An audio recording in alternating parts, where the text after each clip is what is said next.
Good morning. Welcome to our Saturday workshop. I have some guests today, my friends from all the way from Cameroon. So thank you for joining. We appreciate the journey you've been traveling with us. My name is Charles Sine, CEO of Anti-Fragility Health. We're going to explore some deeper topics today.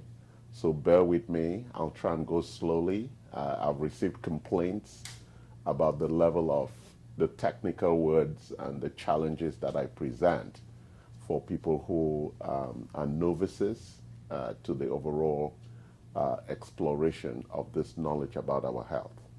So I'll start with the introduction as I normally do, and then we'll slowly walk through a very, very important part of our health. So this is the second week that we're focusing on the GI architecture, the gastrointestinal architecture. It's very, very important. Actually, it's one of the most important places to start taking care of your health. So let's begin, and then we'll get into the GI architecture as this conversation moves forward. So our workshop series is focused around longevity. Everybody wants to live a long and healthy life. That is really at the essence of the workshop, of the practice, and of our clinic. That is the vision. Where practice is around longevity. Longevity has two components. It has lifespan, and lifespan is actually different from health span. They're two different things. How long you live and how healthy you are. James Dean used to say, live short and have a good-looking corpse. So some people want to live a short life, very healthy, but most people want to live a long and healthy life. The coding for how long we live is already locked into our genes.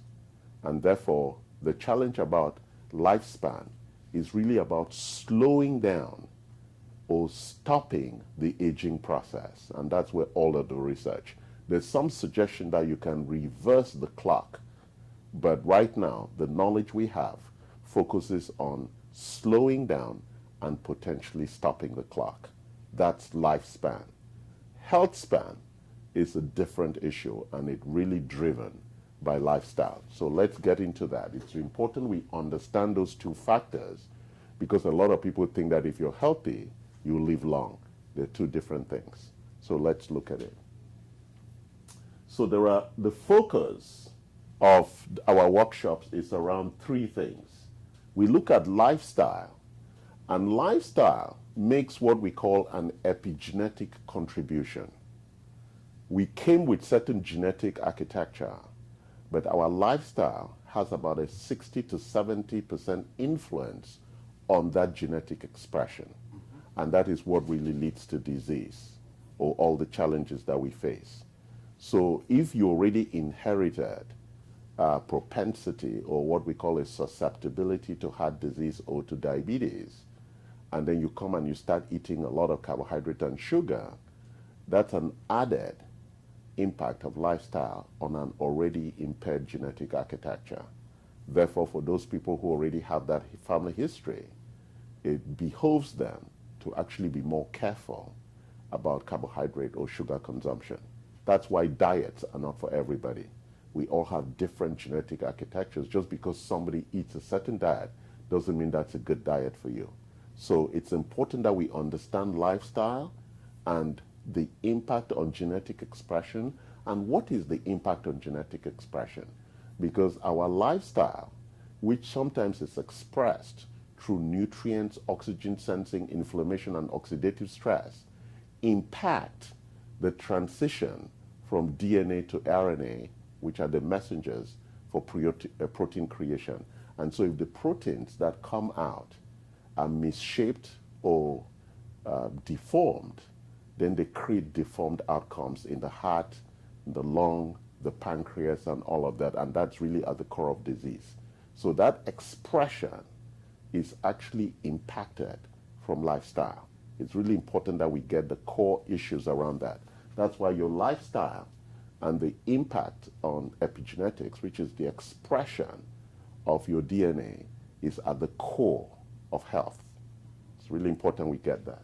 The second area that we focus is what we call clinical imbalances.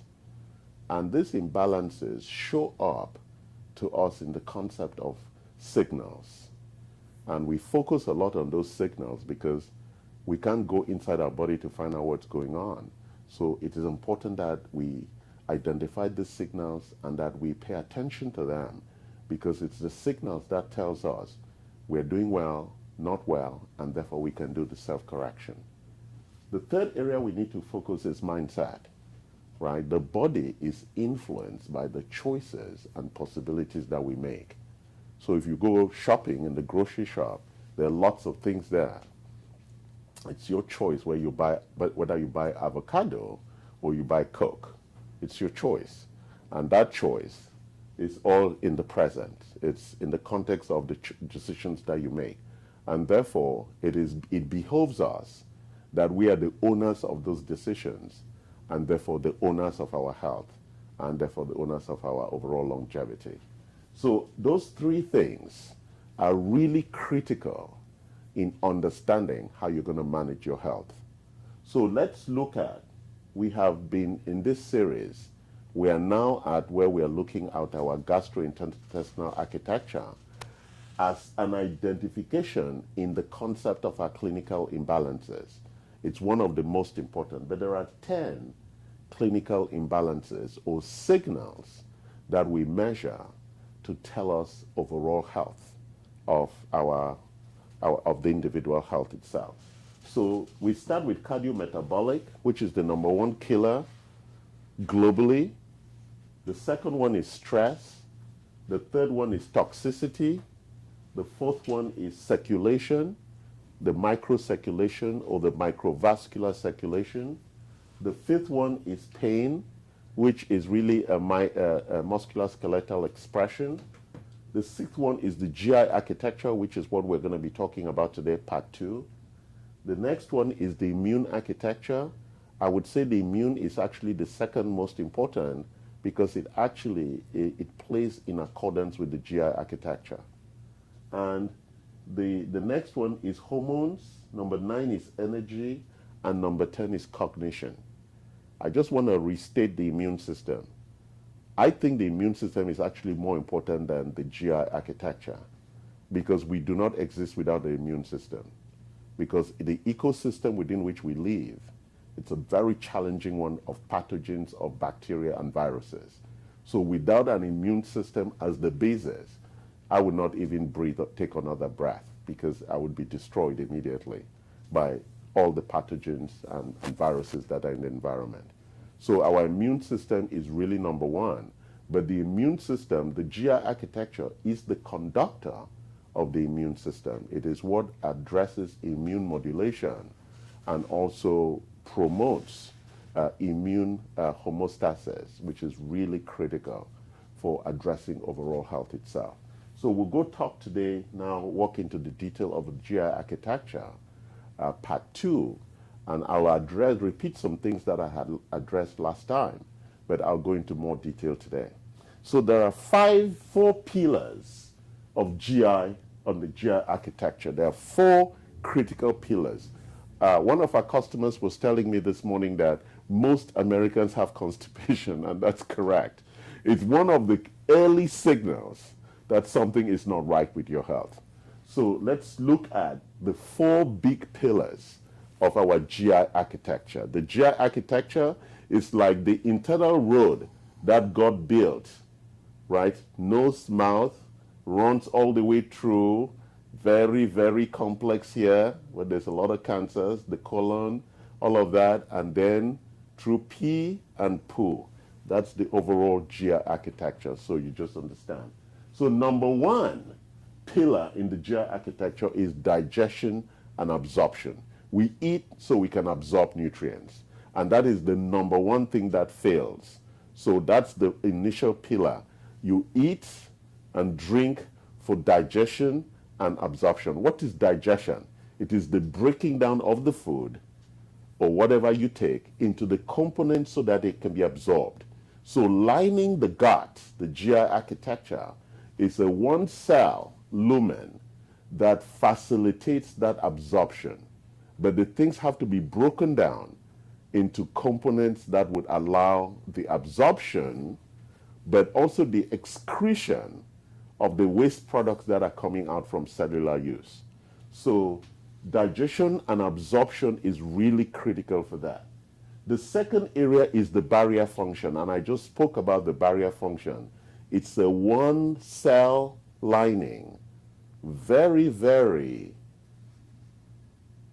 fragile, but very, very important as it lines the overall GI architecture, facilitating the release of enzymes, chemicals that are going to support the digestion and absorption process, including the elimination and the detox process.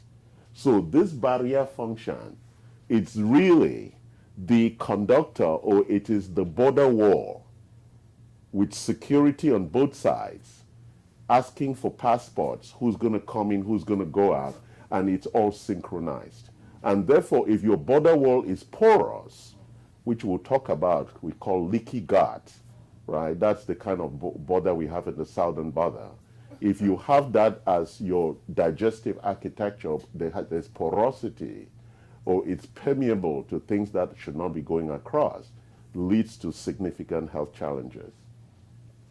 The last one is your microbial balance, which is the bacterial balance, the good and the bad pathogens, which are in this orchestra of digestion, absorption, elimination, and detox. They play in that orchestra, right? And the orchestral instruments that the bacteria uses is fiber.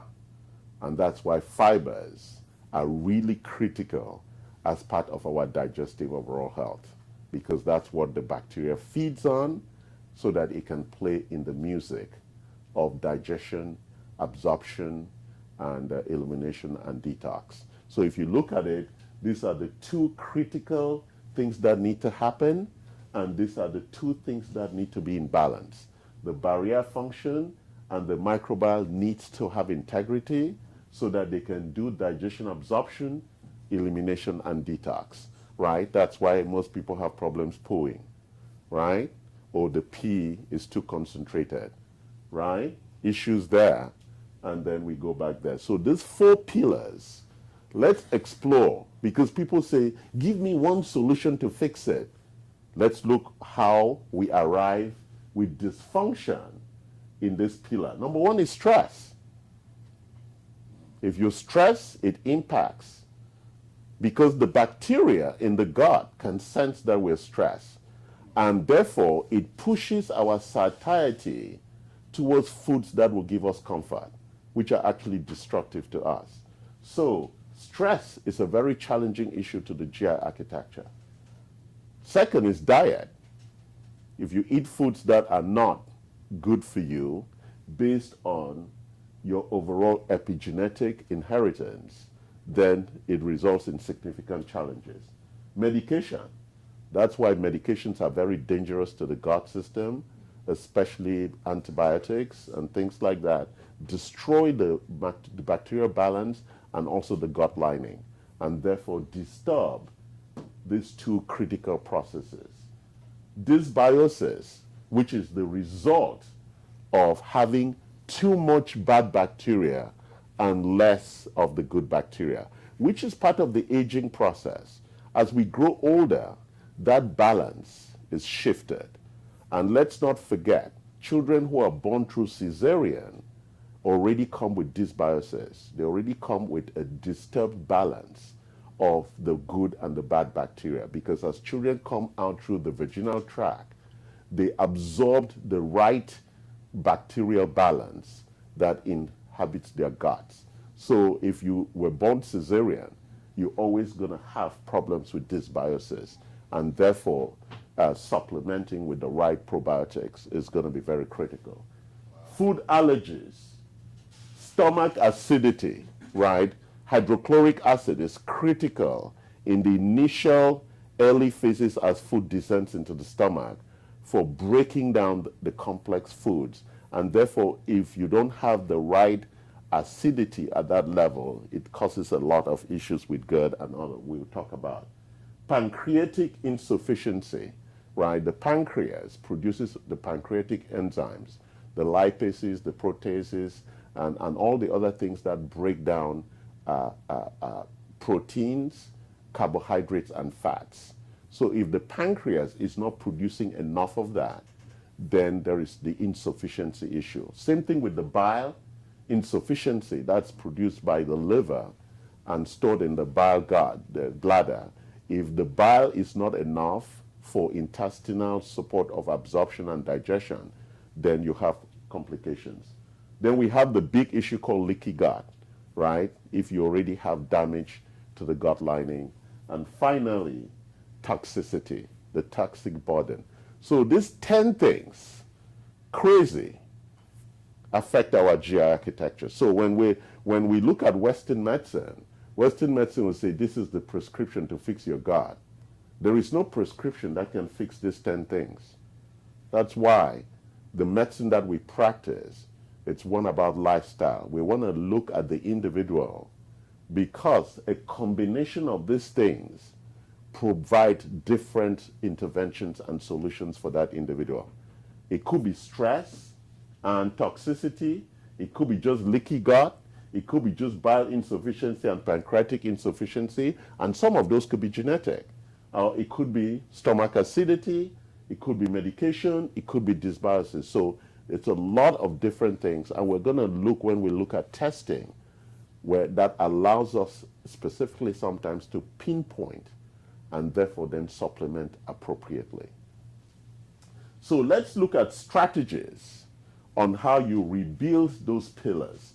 There are actually 5 strategies. We call them the 5R strategy. And for most of our patients, that's what we take them through.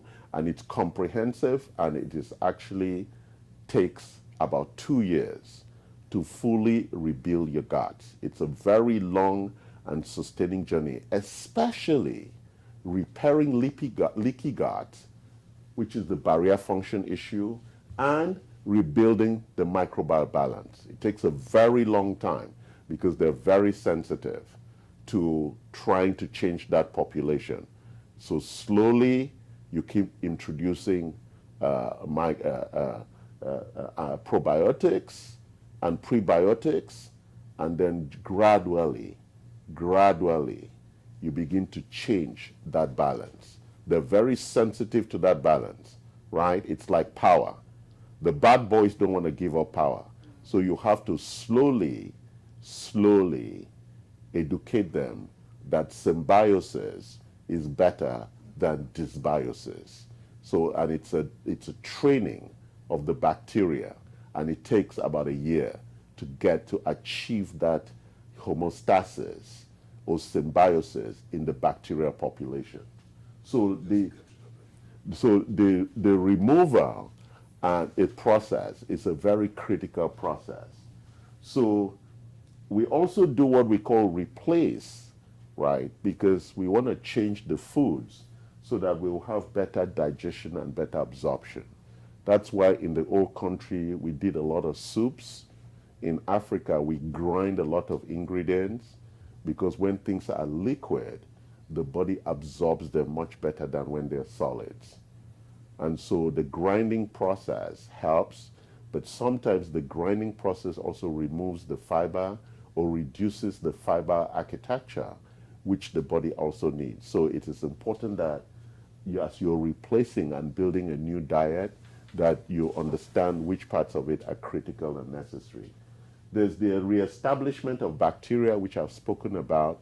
It's a gradual and very delicate process.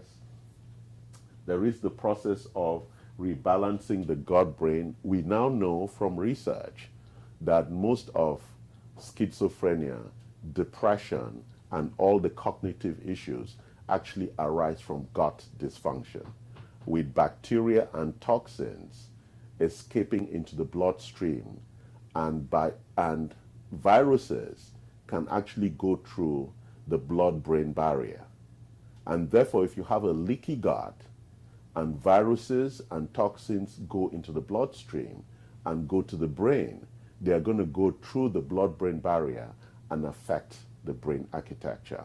So our GI tract and the brain connection, that's why they call the gut the second brain. They have a very powerful connection. So autistic children, people with Alzheimer's, Parkinson's, people with schizophrenia, depression, bipolar, the way we intervene is to intervene into the gut and try and get the gut running properly, and slowly over time, those symptoms begin to go away. It's really important if you look at the literature on this. So let's look at how we do testing, because testing is critical with regard to these signals. We want to find out. So the testing for the GI runs around 8 areas. One, we can test whether your digestion and absorption is going well. How do we test? We look at your stool. So our stool test from Viome, which is our preferred vendor for stool, is really a very important test, right? So let me just stop here before I go back to testing. Testing is expensive, and most people don't want to do it. So sometimes we intervene by putting you on our 5-hour program without testing. But for some people, when we do that and the problems persist, we want to then do testing to look at the specific challenge that we are finding issues in addressing. So we want to look at the digestive enzymes. We want to look at the fecal fat. We want to look at your triglycerides. We want to look at the phospholipids, cholesterol, and the long-chain fatty acids. We want to see what's actually happening in the digestive architecture, because it begins to tell us whether food is being broken down properly and how much of it is being absorbed. That's a very critical measure as we look at the stool analysis. The second thing we want to look at the stool are the inflammatory signals and the immunoglobulin signals. We want to see the calproteins, the eosinophils, the IgA, IgG complex stuff. These are biomarkers that will come out in the stool report. We also want to look at the gastrointestinal microbiome, the integrity of it. So we're looking at butyrate, acetate, and some other chemicals to see the integrity. Zinolin, which is typically produced when there is invasion into the intestinal lining, is something that we also want to look at. Then we want to look at the composition of the commensal bacteria, the good and the bad bacteria, and how that's going to work. We want to look at the bacteriology. We want to look at mycology. We want to look at pathogens, and we also want to look at what we call cybobreath. But so to try and close down, the question then becomes, I have a lot of supplements here, and I've grouped them into a couple of areas so we can have a conversation about them. So the first set are the probiotics. Probiotics come in different forms, and they're very critical in addressing that balance that I was talking about. It's really important that we can address that bacterial balance to make sure that, and these are all good bacteria. And the very, very big one here is the 225 billion. That's the highest in the marketplace. I also use this one, which is spores, which means that they go all the way down and they are released only when they are required. They're like spores. And we also have the probiotic Supreme from Design for Health. So these 3 products here are critical probiotic products. But let's look at other products that helps us with the overall elimination and detox process. So we have a lot of things here for the bacterial support. If the bad bacteria is too high, so we have things here that could create elimination of some of them.